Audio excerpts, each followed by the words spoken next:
Fort Matanzas National Monument was designated a United States National Monument on October 15, 1924. The monument consists of a 1740 Spanish fort called Fort Matanzas, and about 100 acres of salt marsh and barrier islands along the Matanzas River on the northern Atlantic coast of Florida. It is operated by the National Park Service in conjunction with the Castillo de San Marcos National Monument in the city of St. Augustine. History. Fort Matanzas was built by the Spanish in 1742 to guard Matanzas Inlet, the southern mouth of the Matanzas River, which could be used as a rear entrance to the city of St. Augustine. Such an approach avoided St. Augustine's primary defense system, centered at Castillo de San Marcos.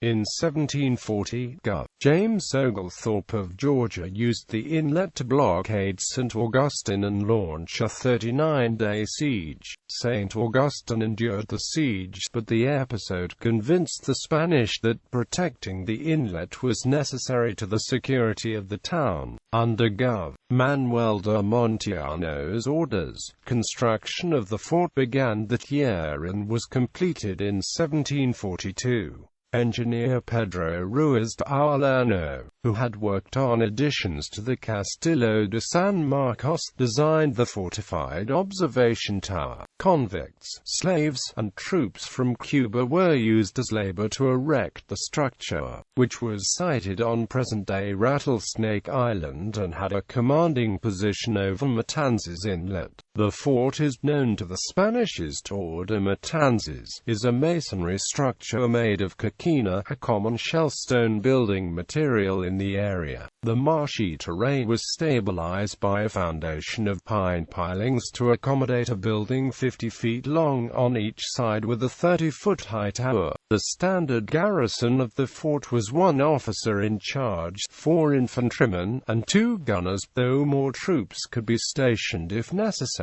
All soldiers at Fort Matanzas served on rotation from the regular duty in St. Augustine. 5 cannon were placed at the fort, 4 6-pounders and 1 18-pounder. All guns could reach the inlet, which at the time was less than half a mile away. In 1742, as the fort was nearing completion, the British hunter Oglethorpe approached the inlet with 12 ships. Cannon fire drove off the scouting boats, and the warships left without engaging the fort. This brief encounter was the only time Fort Matanzas fired on an enemy. Spain lost control of Florida with the 1763 Treaty of Paris, and regained control with the 1783 Treaty of Paris.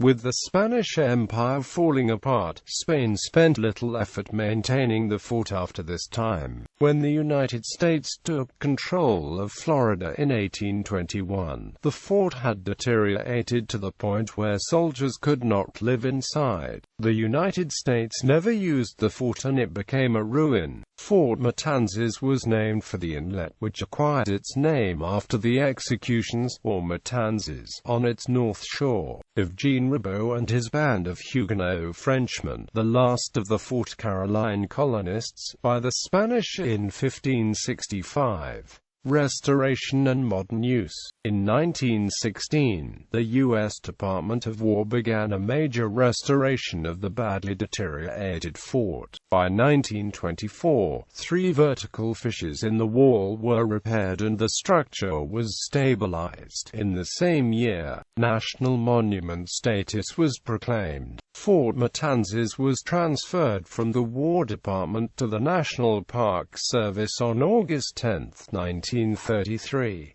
As a historic area under the Park Service, the National Monument was listed on the National Register of Historic Places on October 15, 1966. The Fort Matanzas National Monument headquarters and visitor center were added separately to the National Register on December 31, 2008. His significant works of National Park Service architectural design, pictures,